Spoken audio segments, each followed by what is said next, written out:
It was a humid summer night in Maryland when what seemed like a routine traffic stop turned into one of the most disturbing discoveries the local police had ever faced. The officers who pulled the vehicle over had no idea they were about to uncover a horror hidden in plain sight. The car was in poor condition. The license plates didn't match the records, and the driver, a woman in her mid-30s, seemed nervous from the moment she rolled down the window. Her name was Nicole Johnson. She handed over documents that immediately raised suspicion. Her license was invalid, and the registration tags were fake. The officers, trained to remain calm but alert, began to question her further. As the minutes stretched on, one of the officers caught a strange smell coming from the rear of the vehicle. It was sharp, foul, and impossible to ignore.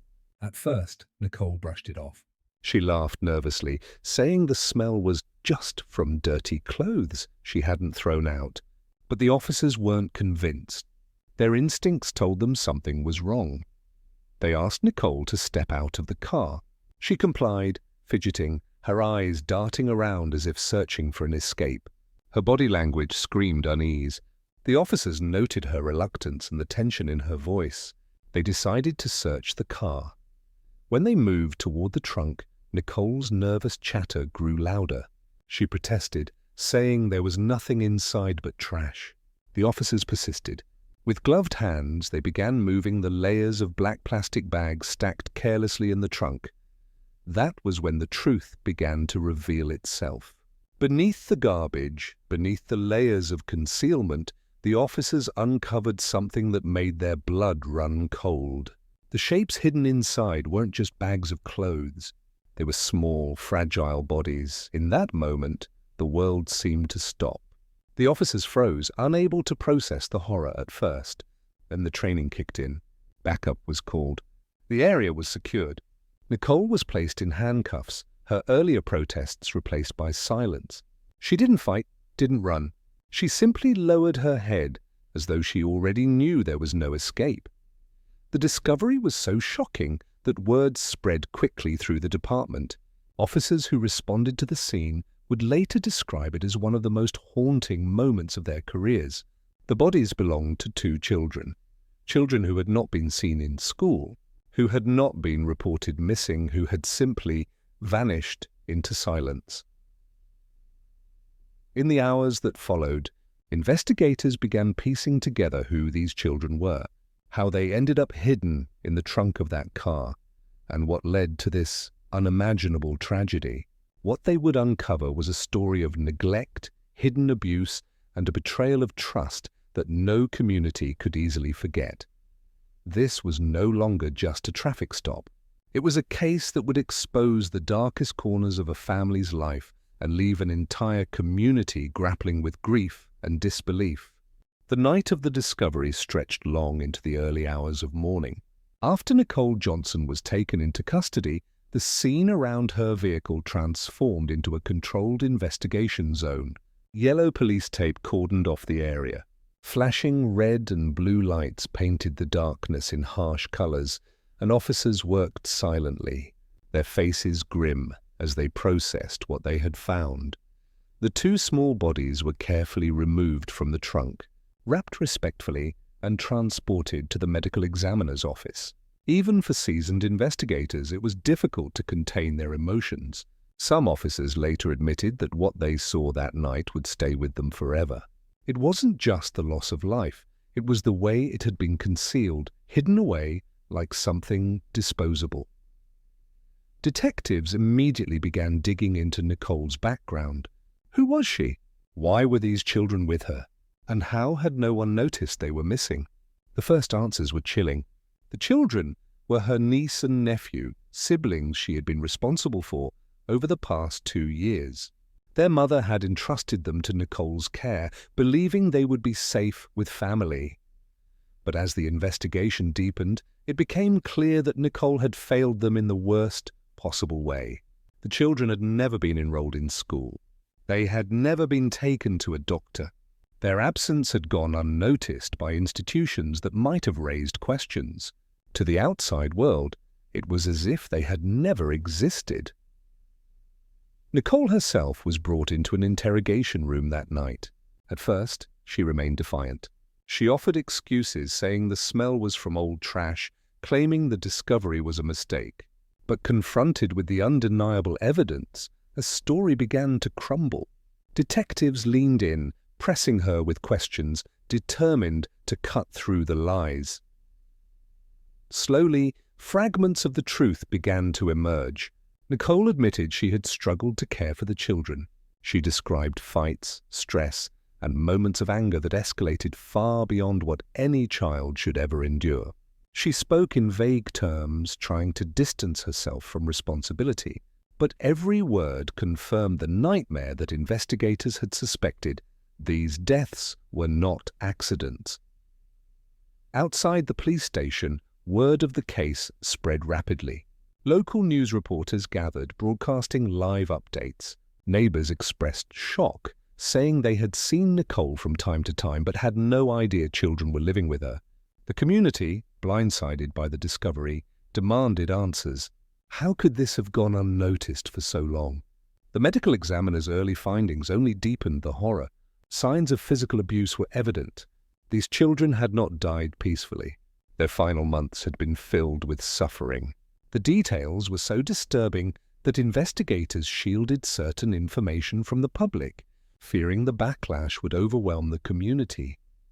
Meanwhile, Nicole sat in a holding cell, her future uncertain but increasingly grim. Detectives were already preparing charges that would reflect the gravity of her crimes, charges that went far beyond neglect. For the families of the children, the grief was indescribable. The loss wasn't just about 2 young lives cut short. It was the betrayal of trust. A mother had left her children in the care of a relative, believing they would be safe. Instead, that trust was shattered in the worst way imaginable. The case had only just begun, but already it was clear this was more than a crime. It was a tragedy that would leave lasting scars on everyone who came near it. As detectives pieced together the fragments of Nicole Johnson's story, one chilling question drove their investigation forward. When had these children last been seen alive? Neighbors admitted they rarely saw the children, if ever. While Nicole occasionally appeared in the neighborhood, she often seemed alone. No one had questioned her about the children, and over time their absence became an invisible silence that no one noticed. For detectives, this silence was a crucial clue. It meant that the children could have been gone for much longer than anyone imagined. Nicole's interrogation resumed the following day. This time, detectives came prepared with evidence, determined to cut through her evasive answers. At first, she maintained that the children had been fine, insisting that they had been with her until recently. But when pressed with inconsistencies, her tone shifted. She revealed a shocking timeline. Her niece had died more than a year earlier. Her nephew had passed away months after. For over a year, she had been living with their remains, moving them from place to place, hiding them in her car, and trying to mask the reality of what she had done.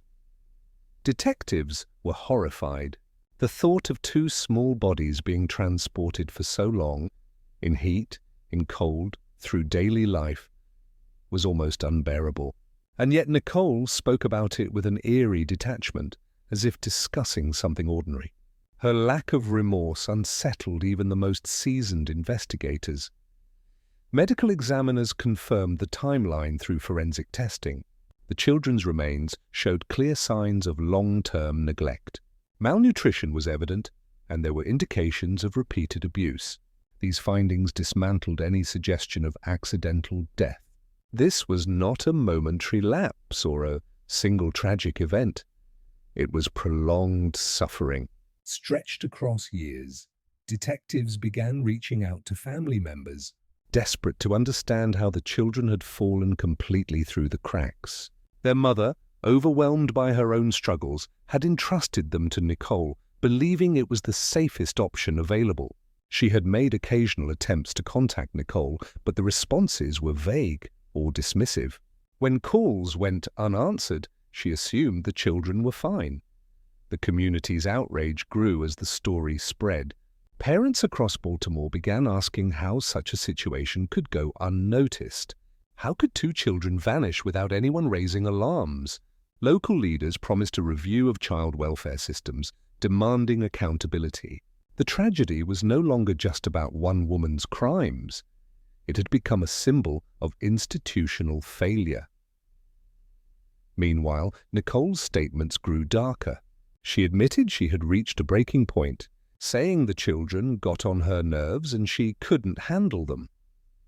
These chilling words were entered into the official record, highlighting the cruelty behind the crime. To investigators, they were proof of intent, words that would later be used against her in court.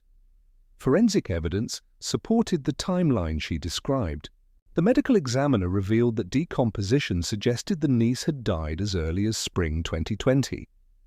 The nephew's death followed in mid-2021. Throughout this entire period, Nicole carried on with her life, going to stores, driving through the city, even socializing, all while keeping the truth locked in her trunk. The realization sank in for detectives. Nicole Johnson had not just killed. She had lived a double life, maintaining an outward image of normalcy while concealing a crime so monstrous that words could barely describe it. The case file grew thicker with each passing day, and though Nicole was now behind bars, the impact of her actions was only beginning to spread. The community, the family, and the investigators themselves would carry the weight of this discovery for years to come. The weight of Nicole Johnson's crimes grew heavier with every new revelation. By now, investigators had collected enough evidence to move beyond suspicion. This was no longer about discovery, it was about justice. On the morning following her full confession, prosecutors filed the first set of charges. They included child abuse resulting in death, neglect, and improper disposal of human remains. Each charge carried the possibility of decades behind bars. As Nicole was escorted into her first court appearance, the atmosphere inside the courthouse was tense. News crews filled the hallways, their cameras flashing as deputies led her past. She wore a standard orange jumpsuit, her wrists bound in cuffs. Her expression was blank, unreadable, as reporters shouted questions that went unanswered. Inside the courtroom, the silence was suffocating. Family members of the children sat in the gallery, some weeping quietly as the charges were read aloud. For the mother of the victims, the pain was unbearable. She had once trusted Nicole with her most precious gift, her children, only to watch that trust transform into the greatest betrayal imaginable. The prosecutor laid out the state's case. Nicole had not only failed to protect the children, she had actively caused their deaths. Her own words in interrogation, coupled with the forensic evidence, painted a picture of deliberate cruelty. This was not neglect alone, the prosecutor declared firmly. This was violence. This was murder.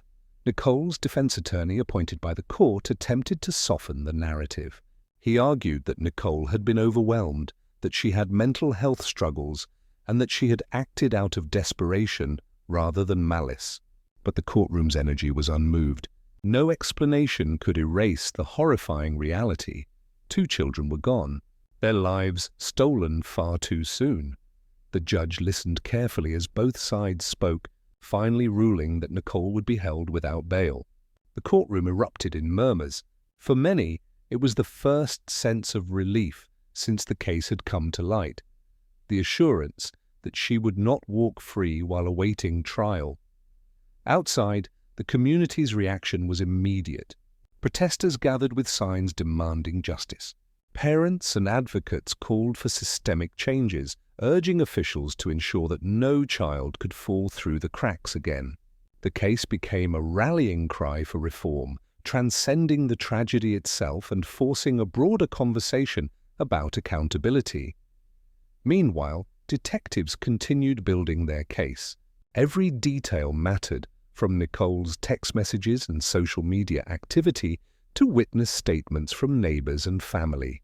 The prosecution was determined to leave no room for doubt. They wanted a conviction that reflected the full horror of her crimes. For Nicole, the days in custody were long and uneventful. She rarely spoke to other inmates, often sitting alone during meals.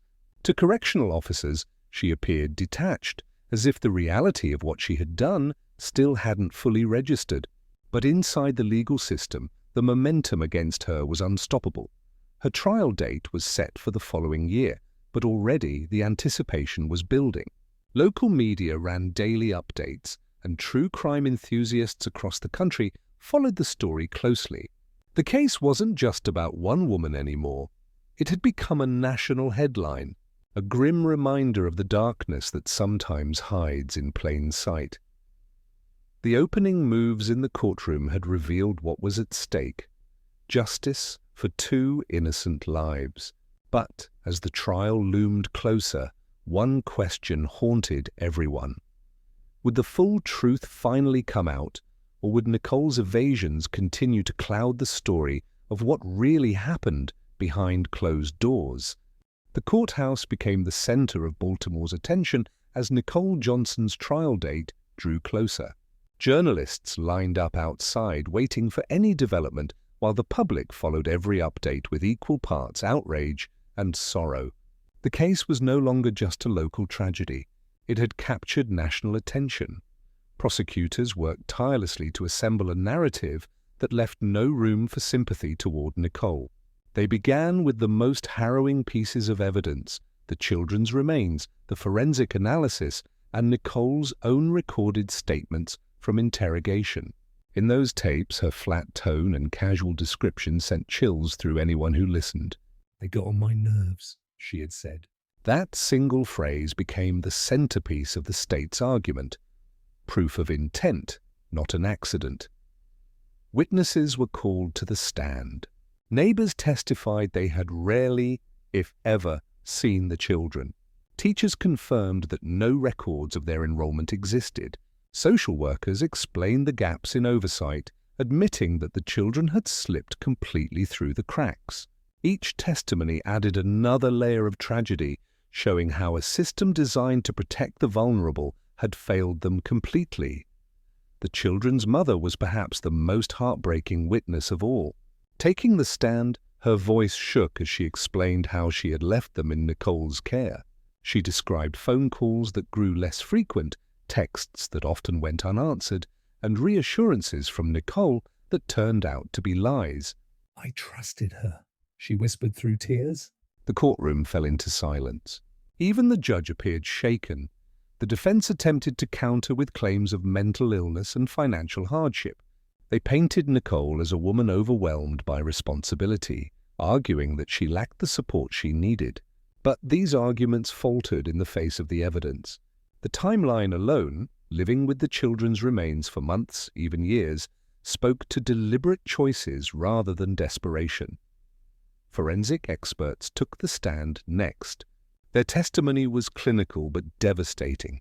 They described signs of long-term neglect, patterns of physical abuse, and evidence consistent with malnutrition. One expert explained how the children's suffering was not sudden but extended, an agonizing process that reflected deliberate cruelty. Every word weighed heavily on the jury. As images of the evidence were presented, some jurors visibly shifted in discomfort, struggling to absorb the horror. The prosecutor's strategy was clear, not only to prove Nicole's guilt, but to ensure the gravity of her actions was fully understood. Throughout the proceedings, Nicole sat quietly at the defense table. She rarely spoke to her attorney, occasionally looking down at her hands or staring blankly across the room. Her lack of visible emotion unsettled many. Reporters noted her expressionless face, contrasting it with the grief of the children's mother and the outrage of the community. Outside the courthouse, vigils were held almost nightly. Candles flickered in memory of the two children, their photos displayed on posters that read, "Justice for Innocence." Strangers who had never met the victims came to mourn, compelled by the sheer tragedy of the case. The vigil became both a place of healing and a reminder of why the trial mattered. The build-up to the verdict was intense. Prosecutors had laid out a powerful case, but the defense clung to its narrative of mental instability and lack of resources. The jury's task was immense: to weigh facts against excuses and to determine whether Nicole Johnson's actions were not just neglect, but murder. As closing arguments neared, the weight of the case pressed down on everyone in the courtroom. The stakes were clear. 2 innocent lives demanded justice, and soon a jury of ordinary citizens would decide whether Nicole Johnson would ever see freedom again. The trial of Nicole Johnson reached its climax with the closing arguments. After weeks of emotional testimony, forensic evidence, and the painful retelling of the children's final days, the courtroom atmosphere was heavy with anticipation. The prosecutors stood tall before the jury, their voice steady yet passionate. This case is not about mistakes. This is not about hardship. This is about 2 children who were robbed of their lives by the very person who was supposed to protect them. Nicole Johnson did not just fail them. She murdered them. The words struck the jury with force. Photographs of the children were displayed once more, their innocent smiles frozen in time. The prosecutor recounted Nicole's statements, her chilling admission that the children got on her nerves, and the forensic evidence showing prolonged abuse and neglect. They emphasized the deliberate choices she made, not only in ending their lives, but in concealing their remains for years. She carried them in her car day after day, as if their lives meant nothing. That is not desperation. That is cruelty. When it was the defense's turn, the attorney appealed to compassion. He described Nicole as a woman overwhelmed by responsibility, a victim of her own unstable mental health, and someone who lacked support from family or social systems. She was not a monster, he insisted. She was a broken woman who made terrible, irreversible mistakes. His voice carried emotion, but the weight of the evidence loomed like a shadow over his words. Nicole herself did not testify. Throughout the trial, she had remained largely silent, her face expressionless, offering no glimpse of remorse or regret. Some jurors noted her detachment, and it weighed heavily on their perception of her character. When the judge gave instructions to the jury, the courtroom held its breath. The jury was tasked with deciding whether Nicole Johnson was guilty of murder, or whether her actions would be judged as lesser charges of neglect and abuse. The jury filed out, and the waiting began. Hours passed. In the hallway outside, reporters updated live feeds. Family members sat in silent anguish, clutching tissues in one another's hands. Vigils outside the courthouse continued, the flicker of candles visible through the windows. The city itself seemed to pause, waiting for justice to be delivered. Inside the deliberation room, jurors wrestled with the evidence. Some focused on Nicole's own words, her chilling statements of annoyance toward the children. Others studied the forensic reports, which pointed to patterns of abuse and prolonged suffering. A few struggled with the defense's arguments of mental illness. But the overwhelming majority could not ignore the stark truth. 2 young lives had been taken, and the responsibility was clear. After nearly 12 hours, the jury signaled they had reached a verdict. The courtroom was summoned back into session. The tension was so thick it felt like the air itself was heavy. Nicole sat quietly at the defense table, her hands folded, eyes forward, showing no visible sign of fear or anticipation. The foreperson rose, the verdict slip in hand. "We, the jury, find the defendant Nicole Johnson guilty." The words echoed in the silent chamber. Guilty of child abuse resulting in death.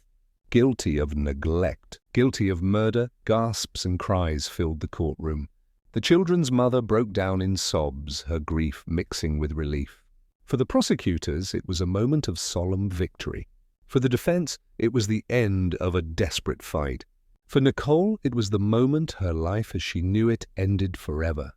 The verdict was only the beginning. After Nicole Johnson was found guilty, the courtroom prepared for the final phase, sentencing.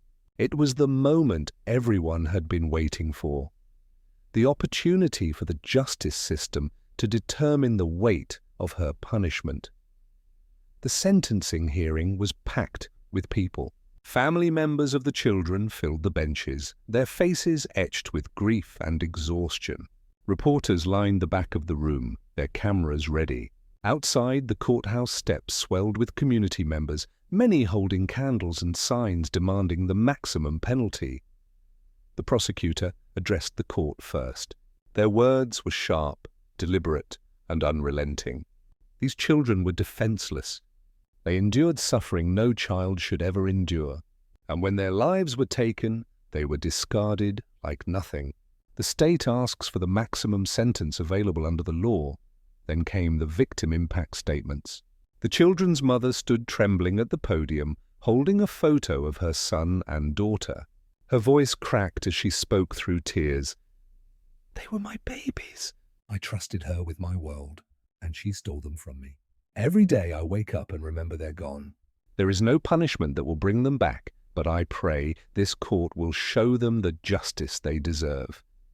Other family members followed, their voices raw with emotion. Some spoke of anger, others of sorrow, and some of forgiveness.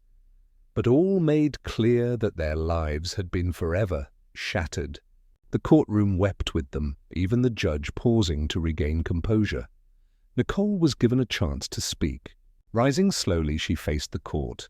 Her words were brief and emotionless. She muttered that she was sorry, but her tone carried no conviction. Many in the courtroom turned away, unable to believe her apology. It sounded less like remorse and more like obligation. The judge delivered the sentence with a heavy voice.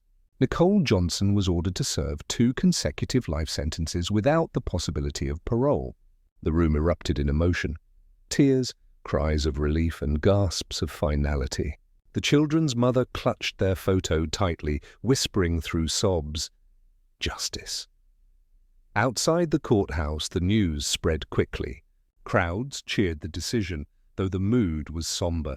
For many, the verdict and sentence offered closure, but not healing.